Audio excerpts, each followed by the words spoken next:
Welcome to Tablenauts. My name is Max. I'm Doolin. And you are watching the top 40 games of all time for Doolin and I. If you're just finding this, you've missed 50 through 41. Yeah. There is a previous video you need to go check out. There's probably some context, some games we've talked about. You need to watch it before you come here. But now we're doing 40 through 31 best games of all time. Starting with number 40, Feed the Kraken. Love it. Great. Published by Funtails. This is a social deduction game where you have people playing as pirates, cultists, and something else. I think they're just like sailors. I think is the proper name for it. Which sounds boring, but like it's actually really fun. Yeah, sometimes playing the characters that like don't do anything means you get to spend the most time just paying attention. And so it really is like, it sounds bad, but it's not really. Everybody else has to lie. Exactly. You can play as straight-laced as possible. It's just a super fun game. It plays in like 45 minutes. Everybody gets something to do. If you have a bad game, you run it back. It's not a super long commitment. Production's really nice. It has a really nice player count of something like 5 to 8 is like beautiful in this game. Yeah. And there's like a short map and a long map depending on how many players you have, how much time you want to spend. And you should check it out if you are a fan of social deduction games and you haven't already. And spoiler, this was on Doolin's 40s list. 47, yeah. which I'm glad that it's higher for you. Yeah, it's a great game. Wonderful. It's my number 40. Feed the My Kraken. number 40. Oh, I don't even have to look because we had to re-record this. Is hopefully going to give me some street cred with the heavier gamers. You need that. And also I made that same joke in the last time with the solo board game crowd, but they're going to love me for the rest of this video as well. And that is Halls of Hegra, which is this. It's easily the heaviest of all the solo games I've ever played. It might be the heaviest game I own, to be honest with you. It is difficult to learn, but once you've like really grokked it, I think I could go back and play it now after being away from it for 4 months and not have to spend too much time relearning the rules. Yeah. Like it's very intuitive, and there's this massive board in 3 acts, and throughout the 3 acts, it does kind of guide you along. Like as long as you start in the certain part of the board, you start with all of those actions, and you go all the way down through, and then when you get to the bottom of it, we go all the way back to the top for Act 2, and some things change. But what's really neat about this, what my favorite parts about this is the ever-changing board state in terms of the worker placement spots that you can go, as well as the variety of workers that you have, and sending them to all of these actions will sometimes be really, really useful, but they might not be very useful for what is like present danger. And so you're always in this game fighting between what do I have to do to survive today and what do I have to really do to survive the game. That's brutal. And it's amazing. Like I think it's one of the most well-made games I've ever played, and it also is historically accurate, and like that's really cool as you can go in the back of the rulebook and kind of read about what actually happened, which is awesome. So Halls of Hegra, I highly recommend to those of you that are solo gamers and are willing to learn something that is a bit difficult, but like is really rewarding when you put the time and effort into it. Number 39, The Mirroring of Mary King, published by Devious Weasel Games and designed by Jenna Felly. Sorry. Shock and awe. Shock and awe. This is the last one that everybody knows about. Yeah. We're back into the, I mean, everybody. Surprise. You. We're the only people that know about it. True. They weren't in the room with us Your when dogs we do. failed to record. They're not going to tell anybody. This is a 1v1 game, which we've talked already in our previous video about how this is a game that we used to play all the time when it was just us two, and then now that we've got Kenny, wonderful Kenny, freaking Kenny, we don't play him really start much. playing 2-player games with him around, and he can watch. Yeah, maybe that's a good idea. He can referee. It's a game that I just adore. It is unique, which is something that I always am a champion of. Something that stands out above the rest. This 2-player head-to-head tug-of-war game is a game that you can find everywhere. There's probably 5 on my shelf, and it's not even something like we play that much. But this one is the one that really is just different and unique, and something that I want to show to the other people around the world who have played every other board game in the world. If I'm showing it to, like I introduced this game to Jeff from Foster the Meeple, it's like I'm not going to show him Radlands or Compile, even if he's never played them, because you know, he's gonna get around. They're a lane battler. He'll get around to it. Yeah. It's everyone's Super seen popular. it. Let me show you the mirroring of Mary King, in which I'm fighting over control of the mortal Mary King, and you're trying to take control of her possession as the ghost. And we're playing cards that flip over these tiles that physically show the art of the mortal and ghostly Mary King, and it's just like a back and forth game of trying to accomplish these goals and trying to not only like if you can fully gain her back, you just win the game. But if you can like chop off different sections, you can score more points that way. It's really fun. My number 39 is where we at. Is my favorite current TCG. I've played a lot of Magic. I've played a decent amount of Lorcana, but now Star Wars Unlimited has taken the cake for me in terms of what is the best out there. And I will say, like, those systems before, I enjoyed a lot. Like, I loved Magic for a really long time. I loved building my own deck. It was my very first TCG I really got into in terms of, like, really learning how to play the game. I collected some cards as a kid. But then Lorcana came around, and I loved the idea that I didn't have to spend a turn just going, well, there's a land, your turn. Oh, you're playing a land, cool. But in this game, you're choosing one of your cards that you have put into your deck to ink, right?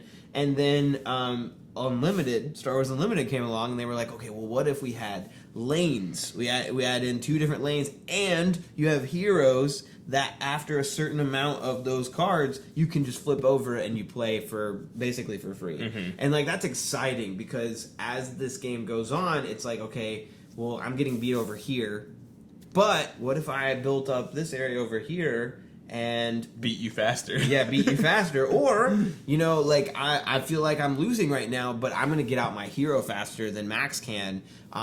If I can adjust last until that point, or I have this card, I'm just waiting, I'm holding on like to the right moment to play, and it's going to wipe the board or something like that. Like there's just a lot of exciting parts to this game, and the more that comes out, the more I think this game could have some staying power, and it helps that you like it, and it really helps that Kenny loves it. For sure. I would be interested if he were to redo his top 50, if this would be like where it would go. Like where it would go. My number 38 is Cryptid, designed by Hal Duncan and Ruth Vevers and published by Osprey Those Games. deduction-y games that Max loves. I'm actually surprised this isn't higher.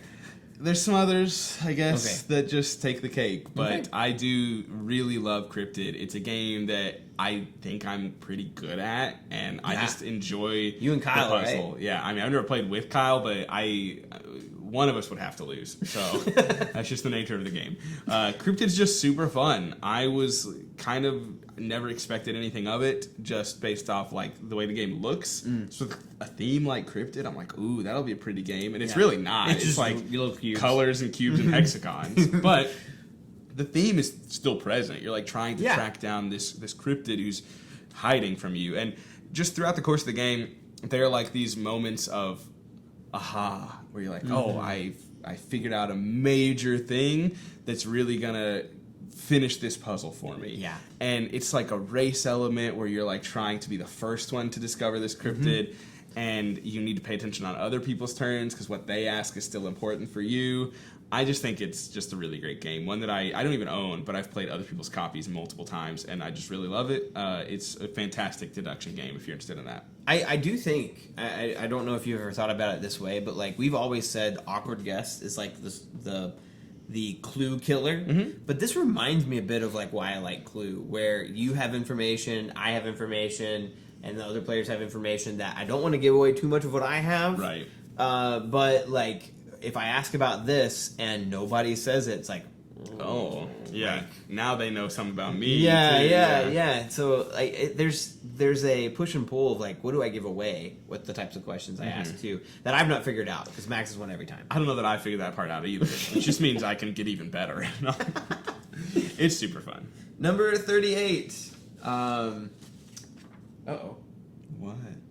I lied again. What do you lie about? I keep getting in trouble with where I'm placing things. I said you're gonna be so mad at me. I said Blood on the Clock Tower was my favorite deduction-y style Is it games. Love Letter? Yeah, this one's Of course Love it Letter. is. No, that This one's doesn't Love shock Letter. me at all. Of course you would prefer Love Letter to Blood on the Clock Tower. Of course you would. I like this. I like course this a lot. This is a good deduction. Is it published by Hobbit? I don't think. No. I don't think that this is in the same vein as those. It's really if we were to talk about I don't even know if Coup would be, but Werewolf is that kind of game, but Love Letter is not. Love Letter, your hand is changing all the time. Mm-hmm. You're just trying to have the highest card by the end of the game, and it's hidden information. Yeah. Because at the end of the round, everybody's getting new cards. It's I don't know how to what other games to compare this to, but it's essentially I'm trying to get everybody else out. But I'm also I just played this recently, and the meta of the table was less I'm trying to guess what other people are having, and it's more how do I make sure that I have the highest card by the end of the round. And you're playing cards to strategically cause people who are holding on to a specific card to discard their card because very clearly they have something they want to hold on to until the end of the round. And I like that. I like that this game has more than one way, one path to victory. It's not just I think you have the priest. It's there's more to it. And not everybody calls Duke first turn like they do in Coup. And I think this game is pretty light. Don't get me wrong. Is, for sure. But at the same time, I think this is a approachable and fun game for people who have played a lot of games and who have never played a game. I mean, they made a Marvel version. Of course it's made for kids. And I just got for Christmas the Jabba's Palace Love Letter. Of course you did. Which apparently they do change the rules. Yeah, I think so. At least a little bit. Number 37, new to me this year, in a game that I don't particularly think you care for, and a game that I would love to play more, Trick and Snipers by Mob Plus and designed by Kaio Miyano. We only played it one time, and it's real fast, and we played it with 5 other we played trick it takers. several times because it's that fast. I thought it was all one game. I don't think so. If I'm remembering correctly, we played it 3 times, I think. But it's it's a 5-minute game. Yeah. Do you have to get a certain amount of wins 2 to points win? Oh, wow. Yeah, no, we played a lot more than that. It's real fast. Yeah, you need 2 points. But this is a trick-taking game where winning the tricks in general doesn't matter. You don't get points for winning tricks. You get points for winning tricks in a particular way. There's, I'm going to forget the names of it, but Snipe 13 and Epic Battle. I think are the 2 ways you win points.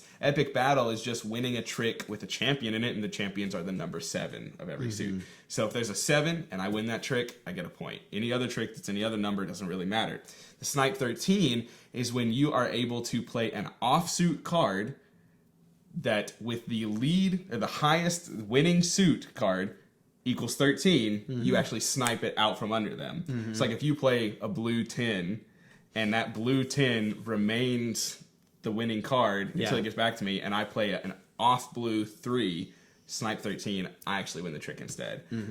It's just really fun. Super fast, super simple, and another one of those games that I just find unique that I want to share with the world. It's so fast and easy that I'm just like, hey, let's play this. It's different. It's not your standard trick taking. Let's see what it's all about. The art's also beautiful. It's Mob Plus, so isn't that the same people who did Trio, Nana? Yeah. So the 7s are shiny and stuff like that. That's really pretty. Trick and Snipers. Yeah, they super love fun 7s. game. Yeah, they love 7s. They love 7s. It's great. Who wouldn't? I love 7s. Yeah, 7s are awesome. It's one of the numbers in the world. It's really. It really is. It really is. It really is though. Number 37. 37 is going to surprise you at how much it's fallen. And then hopefully, in the next year, it will rise for us. But this is Cthulhu Death May Die. Wow. I am surprised by that one. Yeah. That's kind of crazy. Yeah. I do think that it's because pretty much all the ones above it, we've played more recently. And played multiple times in the last year. But this one, we just don't play enough. We don't. And I love it. It's just, I can't take you seriously. It's number 37. I still love it. It's still amazing. And I do have really fond memories with it. And I'm very, very happy that it's in our 10x10 because we don't play it enough. I agree. We really don't. And Kenny's getting the new content, which is going to be so exciting to go and play. It's just one that I wish. I mean, all of these style of games, like Zombicide, it's dropped dramatically. I've That got was to it one. yet. That was number one. Yeah, I loved it. And then more came out, and then the less we played, and I was just like, I mean, we haven't played it, and it has dropped for me, but not that drastic. Number 2? Level. Yes, exactly. Number 36 for me is another game that I don't think you particularly enjoyed, and a game that we just don't play because it is long, and the rules are difficult, and that is Forbidden Stars, which is published by Fantasy Flight Games, designed by Samuel Bailey, James Niffen, and Corey Knitska. This My guy. is your guy. Yeah, you don't like Let's the game. play it again. We played it one time. We did, and I got absolutely bent over the table by Kenny. What's wrong with that? And then you were in my face. Like it was like Kenny came over, squeezed me into the middle of the table, and you guys just ate my lunch the whole time. For 2.5 hours. Get good, get a skill issue. It is a super fun game. It is, I believe, so I was first introduced to this game by Devin Norris, who said that like it's Root but better to him. Though I don't agree with that. Though I don't agree with that right now. It is wonderful, and it is a game that I just really wish I could play more often. It's deeply thematic. It's deeply asymmetric, and it's not only just like asymmetric in the sense that like all our factions are different. Our factions are different, and we're building our faction throughout the course of the game. Yeah. So I can play the same faction 4 times in a row, and it just be a unique experience every time using different cards and ships, and it's just like, that's wild to me. The combat, I think, is going to be a sticking point for a lot of people, where some people, I think Kyle said that he wasn't a big fan of the combat. I think the combat's like one of the best parts. It's just like, you have... I genuinely. It is a lot, and the combat takes a while, but like you have an element of control in the combat that you don't in other games. You're still rolling dice, but you've got all these cards that you're playing as well. It's great. I mean, this is a game that I could see top 20 if it was a game that we could play more reliably. It is just one. I think I've only played it 3 times because it is a beast. I mean, you're talking, it's like an hour per person, and I don't think I'd ever really want to play it at 4. I think I'd like to play it at 2 and 3. It is good at 2. But it's also one of those things, I remember I have a fond memory of playing this with Kenny at 2. And I was like, Kenny, if you don't watch out for this one specific thing, that's going to really hurt you. And then he didn't, and I was like, Kenny, I told you, and therefore, I'm going to do it. And I destroyed him. Number 36, right? Yeah, 36. This one is one I think that will surprise you that it's on my list, but I genuinely do think very highly of this game. And it blends 2 of my favorite like gaming mechanics into a game, and that is area control and trick taking, which is Brian Boru. Oh, I love Brian Boru. I don't think it made my list, and I was actually surprised it didn't make my list, because I did tinkering, but I was like, I can't tinker with this for hours. I could literally, I'm so indecisive. There's a reason we haven't done our top 50 in several years, okay? Brian Boru is awesome. I think it's wonderful. No, our top 50 is ever changing, and Brian Boru might not be there forever, especially if we don't play it enough. But like, from what I've seen, like The King is Dead is one. It has been one of my favorites for a while. I think Brian Boru. It's better. It is better. The word you're looking for is better. I mean, I rank it higher. Brian Boru is higher than The King is Dead. It's just, they're different in a lot of ways. I think I would prefer The King is Dead if I was only playing it 2. And I wanted something quicker. Because it's really fast paced, still thinky. But then Brian Boru is just, I don't know, like it scratches an itch that I don't think it's scratched ever. Like I've never been able to say I love an area control / trick taker better than any. Like, I've never played any others. You playing Brian Boru is like when you find a new spot on your dog, and they're like, "Oh, this is it." Yeah, never felt that before. That leg is going. No, Brian Boru, love it. Want to play it more. The theme is even really kind of cool. It's pretty. Like, it's pretty. I think if we played it more, it could go even higher. I agree. I agree. I really like it. And I mean, that's what, 36? Like, that's pretty high praise for me. Yeah, you could have several games on this list that could swap in and out. That could be one of them. It's right 50 to 60 range. And anything in that 40 to 60 range is kind of a constant just cycle of things. It's kind of nuts. Number 35 is a game that I think you're going to be very surprised is this low. And it's probably because I haven't played it very much. And Death May Die. No. That's a good Don't one. laugh too hard. I put on this level. And it is prone. It's very group dependent, I should say. Okay. And that is Cosmic Encounter by Fantasy Flight Games. I love this game. It was my number one game of all time for a while as I was first kind of getting into the hobby. I love everything that it does, but it requires 4 to 5 people, 5 to be best, I think. And then it is also a game that is just heavily group dependent, and even still is prone to just off games. It's just one of those things that you just have to kind of be comfortable with. Yeah. We can play it with the same group and have one of my favorite game experiences of all time, and then play it again, and just for one reason or another, it just didn't hit. Yeah. And that's just the nature of Cosmic Encounter.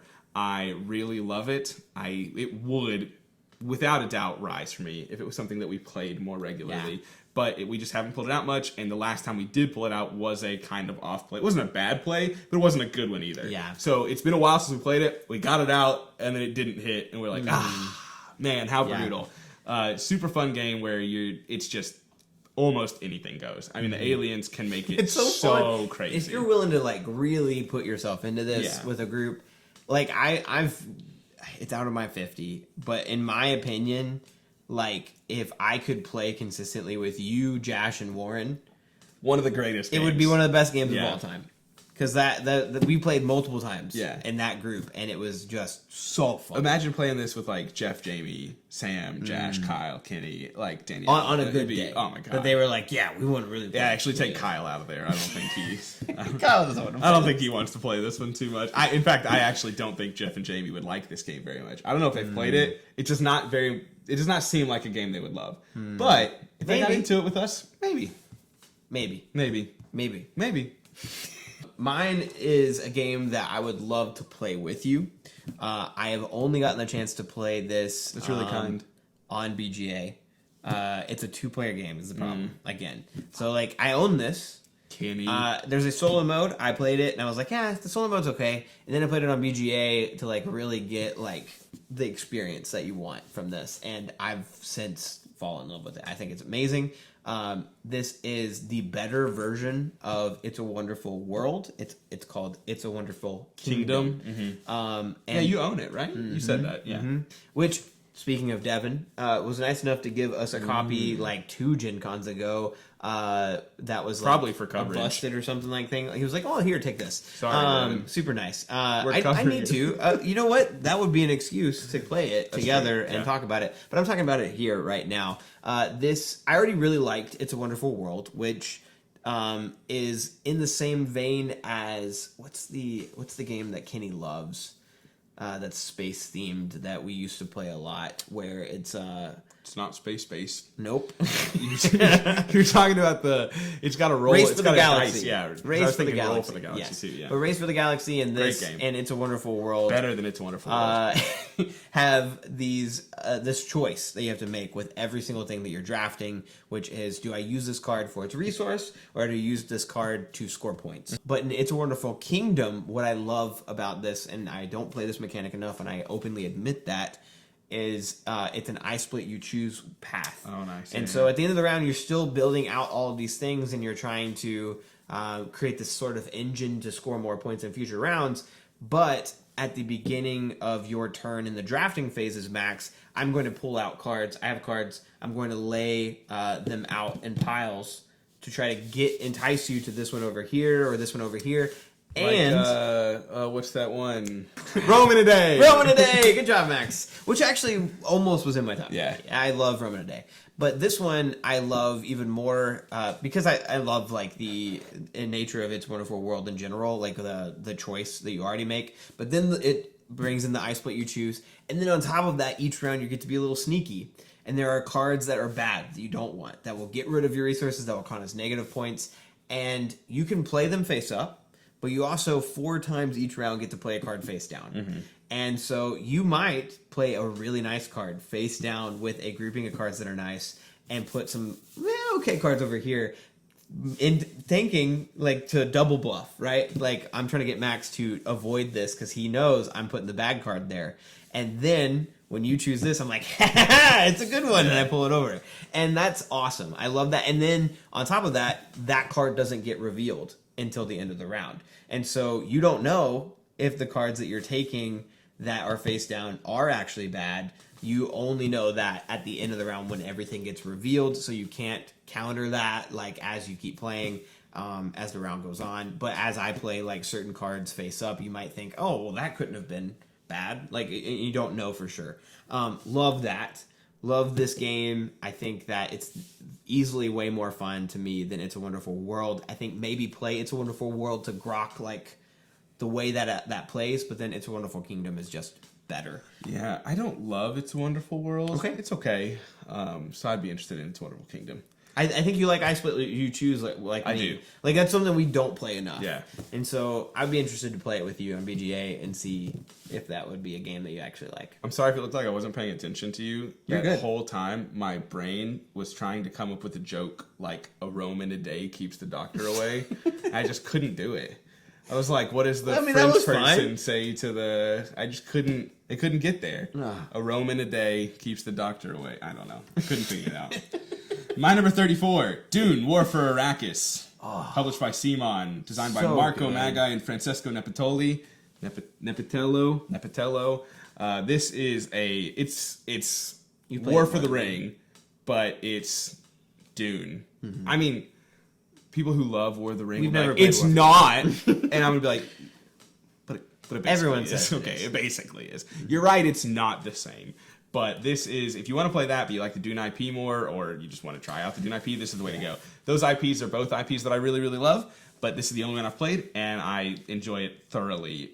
Both the Harkonnen and the Atreides, they are doing their own unique, different things. It is more combat heavy, or so I hear, again, if someone who's ever played War of the Ring, than that one, and it is just like, it's just a really great dudes on a map, miniature war game, I don't know, but it lasts, 2 to 3 hours. There's hidden elements to it. There's really big brain plays where you can bounce way around the map on certain things, or fly on your ornithopters, and it is just like Super thematic. yeah, every time I'm playing this game, I am deep in thought about like, holy cow, what do I do? And it is just like, kind of like you said, almost in It's a Wonderful Kingdom, where like you have a siege and it's like it's worth 1, 2, or 3 points. And you're like, if I don't put anyone there, maybe Doolin will just assume it's a 1. But then you're risking that the whole time too. For It's like, sure. if I'm not defending this, it's a 3, but I'm hoping High risk, high Doolin reward, doesn't for know sure. that. And it's just great. It is an efficiency puzzle. It is thematic. It is card play. It is dice rolling. You're It making is me want just to play it right now. everything you can, like, take it all, throw the kitchen sink at it, and it actually looks good and plays good. Like, that's War for Arrakis, in my opinion. I think You it's feel great. like you're in Dune. You That's really the, do. That's the best way I think. You really do. I think it's really wonderful. I think they knocked it out of the park. It was one that I got this year, and I was like wanting to purchase a big game, and I made the right call for sure. I think love it's it. wonderful. And next up for me is a much smaller game, small box card game that you introduced to me a very long time ago. Ooh. I bought my own copy. We have since played a million times. I've played it in other countries. I've played it all around the globe. Legitimately, I've played it even in Europe. I played it in Canada. I don't think I played it in Mexico, but I've played it in a lot of places. And that is Fantasy Realms. Oh yeah, I love this game. great game. Every card, I'm pretty sure every card, is unique, and all of them have different cards that they want to be paired up with to score you the most points, and also cards that they don't want to be paired up with. Yeah. And it's a very simple game. You have the choice between taking a card from the table or taking a card from the deck. Honestly, maybe a more complex sea salt and paper, because that's the same question. Do I take from the table or do I take from the randomness off the deck? And once everyone has a certain hand size, the game is over. It's exciting, waiting for just that right card to fill what Hoping you your really, really opponent's going to need. discard Yes. exactly what you need. Or like it's honestly just fun to kind of hope for the best with what you're pulling, and then making something out of it by the end of the game. And I've had plays of this where I scored next to nothing. Yeah. And then I've had like some incredibly high scoring games. I would say if you ever play this, make sure that you use the app. Yeah, use the app. Don't do all the scoring yourself because you'll hate this game. Yeah, the app is so easy. It's just a web browser app, and it is a must-play. Amazing. A must-have for Fantasy Realms, for sure. But Great one of my game. favorite little small box card games. I think that would be in Danielle's like top 20 if she made a For top sure. 20. She I likes like it a lot? I like Fantasy Realms a lot too, but it's just not one that I like love. But it's Mm-hmm. great fun. I'd be happy to play it whenever. Number 33, probably a game you'll be surprised is on my list, I think, or at least this high, and that is Codenames by CGE and published or designed by Vlada Chvátil. That makes me so happy, Yeah. Max. Codenames is amazing. I love Codenames. It's really great. It's just, I mean, everybody knows Codenames. What's more is there to say? But it's just a fun, cooperative, and I mean, it can be cooperative. Like, Duet is fun. right. I've never actually played Duet, but I hear it's impossibly difficult.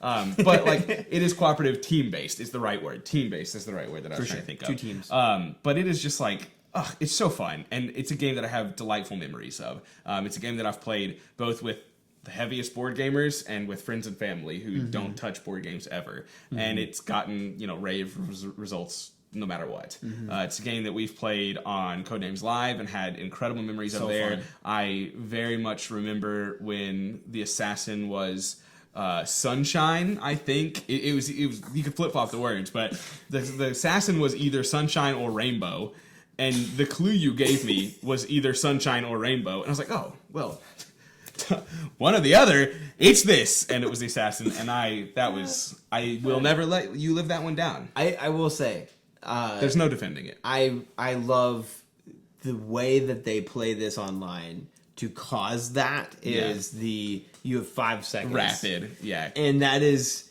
It's so crazy. like stressful but funny and It is. fun. And I love Codenames is a blast. Yeah. We'll talk about it later. Great. Yeah. Great. Happy to hear it. Number 33 Number for 33. me. This is another that you'll be surprised at how far it's fallen. But I actually hope that it's a lot higher on your list because I still think this is an amazing game. I'll tell you. It is Spirit Island. It is higher on my list. This is one that Bax and I both had in our top 10s. We loved. I mean, this is one of our first games we bonded over. I think, really, and I fell in love with it. As I fell in love with Max. Thank you. And I still love this game. I think just like I still love Max. But we played it recently, and we do still enjoy it. I think that the draw to some of these games was how difficult and how, in my mind at the time, heavy the game is. And no, I'm not saying it's not a heavy game, but like I think we've come a long way as gamers. We sure have.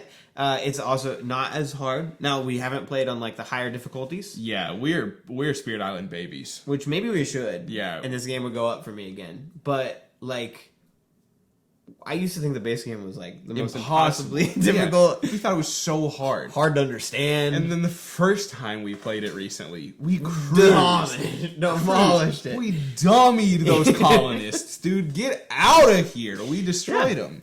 And it was like our first time playing in a while, and I expected to lose, and we didn't. But we just need to play it more. We have some of the expansions.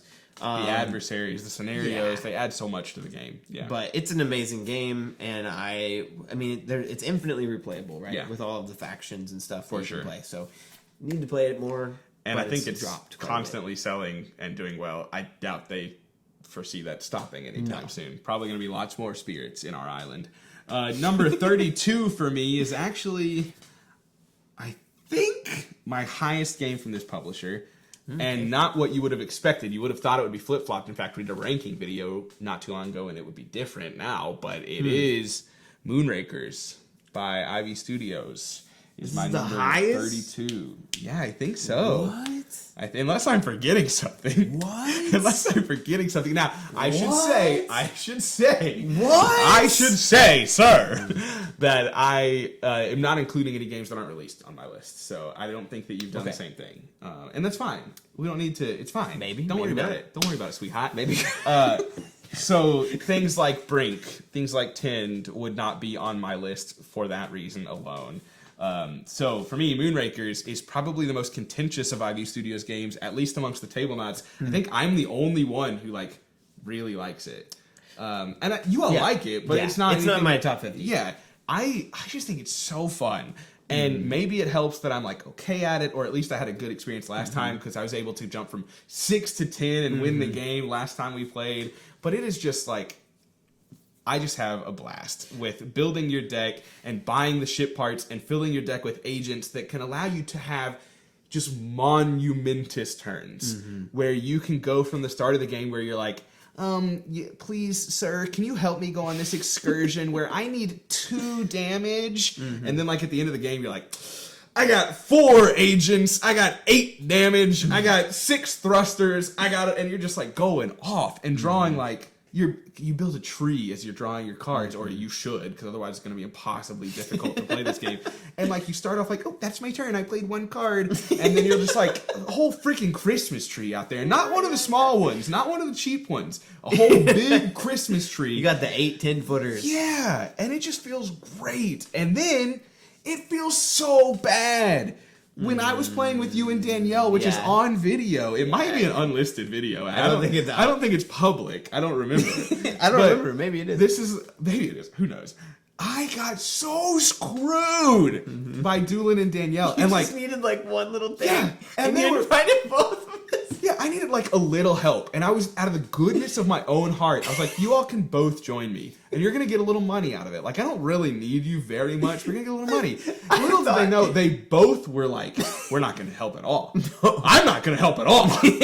And I think it was a perfect storm because I thought for sure Danielle had this to help you. Yeah. I was like, but I had a card that was like going to give me a point for just being a part of a group type of thing. And I wanted to be in on it so I could get rid of that card. So I was like, I can help. I'll help. And Danielle said the same thing, but she had like 3 cards to play out to score a bunch of points. Yeah. And none of them were to help Max. No. And it was just like, Max failed his thing. I scored a little bit of points. Danielle flew ahead. Yeah. And it was just like, oh my god. And I think I took like 2 or 3 damage from the hazard die.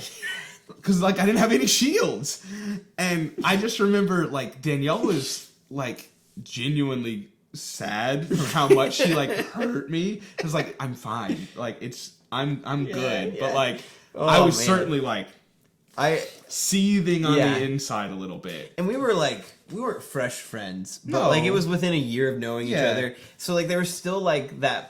Like, we weren't quite so mean to each other. Yeah, now like it's like you're my brother. Like I would be cackling. Oh yeah, cackling and being like, "High five, Danielle, well done." But like at the time, I was turning red and like sweating a little bit. Yeah, this is hilarious. I think it's a wonderful game, and I think a lot of people love it. But internally in the Tablenauts team, it seems like it's one of the least liked in the Ivy Studios games, rankings, which I think we like most of their games. We're shills, but I think this is for me.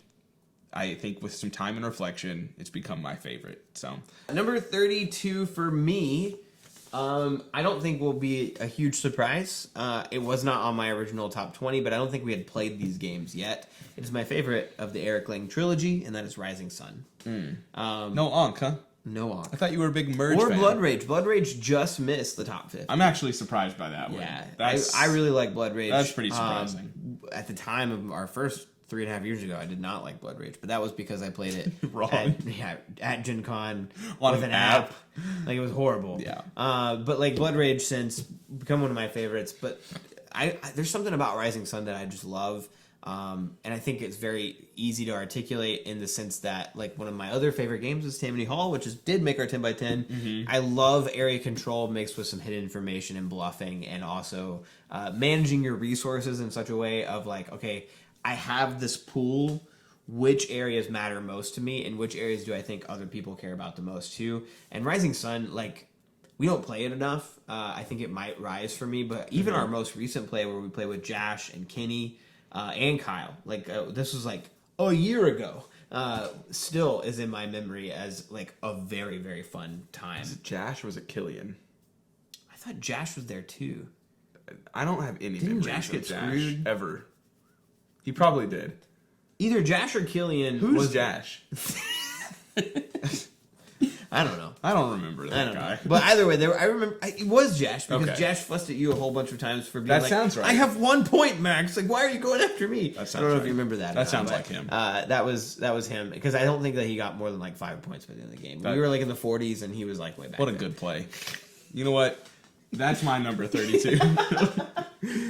My number 31, Argent, the Consortium, by Level 99 Games and Trey Chambers. Another game we need to play more. Yeah, it is basically, it's easy to sell the theme on it.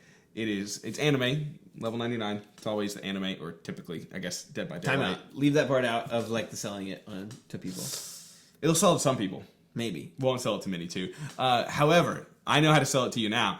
You are basically, Dumbledore has died. Mm-hmm. You are trying to be the new It was a hypothetical until you said spoilers. Now it wasn't spoilers. It was just a hypothetical. Hypothetically, Dumbledore has died. You are vying for the headmaster job.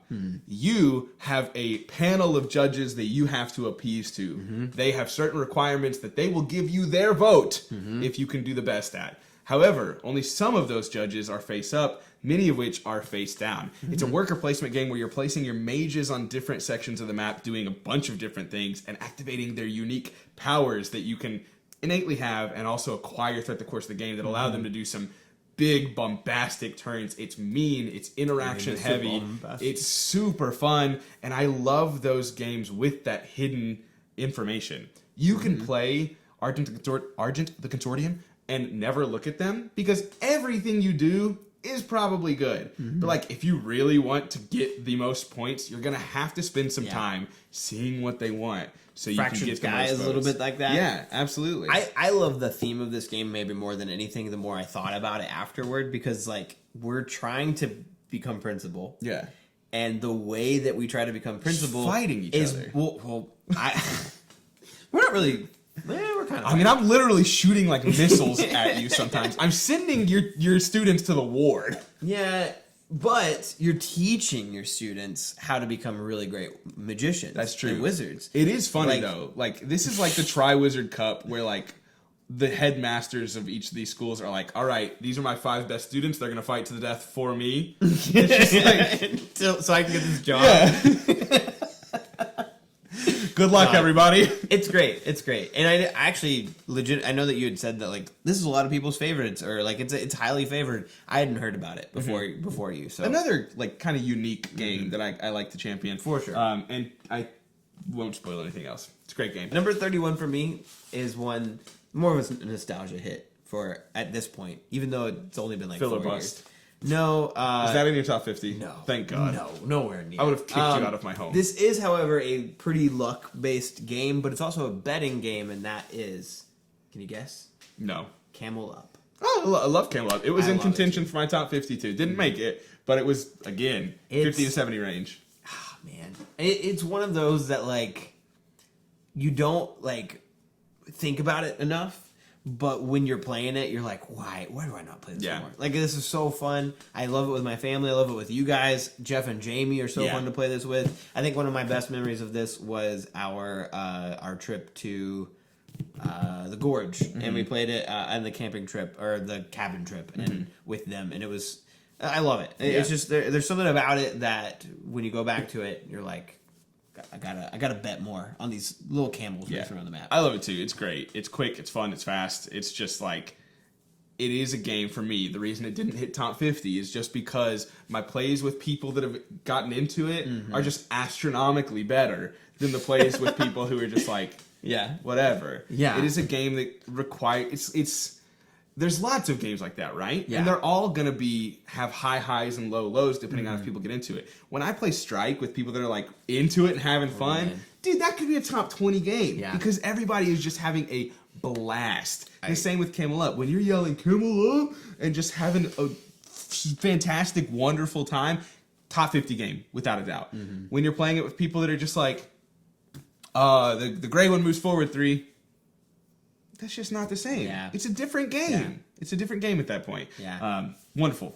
Super fun. I think 51 for me was like So Clover, which is one that like is so funny and fun. If one of like the best plays of all time was that one with Kyle. Oh my god. Like so one of the greatest games ever in general. Yeah. Thank you for listening or watching. God, we used the podcast. Yeah. Thank you for watching our 40 through 31.